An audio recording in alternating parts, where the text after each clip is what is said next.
இன்றைக்கு அதை வெளியிடவும் அவர் செய்திருக்கின்றார். இந்த மாநில கல்விக் கொள்கை என்பது முழுக்க முழுக்க நம்முடைய பள்ளி கல்வித்துறை சார்ந்தது மட்டுமே. அது சார்ந்திருக்கின்ற முன்னாள் நீதியரசர் அவருடைய தலைமையில் கல்வியாளர்கள் அனைவரும் ஒவ்வொரு சென்று அங்கே இருக்கின்ற மாணவர்கள், பெற்றோர்கள், எங்களுடைய பெருமதிப்பிற்குரிய ஆசிரியர் பெருமக்கள், அங்கே இருக்கின்ற கல்வியாளர்கள் என்ற அனைவரையும் சந்தித்து அவர்களிடமிருந்து பெறப்பட்ட கருத்தின் அடிப்படையில்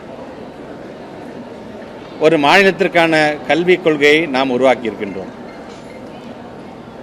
அதற்கான அந்த வெளியீடு ஒரு பக்கம். மற்றொன்று, எங்களுடைய அரசு பள்ளியை சார்ந்திருக்கின்ற மாணவ செல்வங்கள்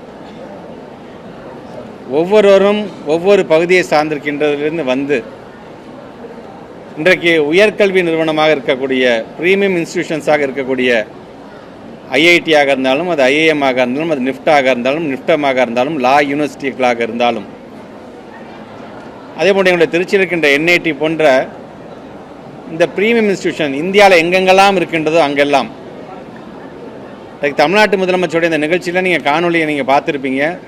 திருவண்ணாமலையை சார்ந்திருக்கின்ற ஒரு குழந்தை எங்கே போய் படிக்க போகிறாங்க, இங்கே இருக்கின்ற தருமபுரியை சார்ந்திருக்கின்ற, கிருஷ்ணகிரியை சார்ந்திருக்கின்ற, கடலூரை சார்ந்திருக்கின்ற பிள்ளைகளாம் எந்த மாதிரியான இன்ஸ்டிடியூஷனில் போய் சேர்றாங்க அப்படிங்கிறதெல்லாம் நீங்கள் முழுமையாக நீங்கள் பார்த்துருப்பீர்கள்.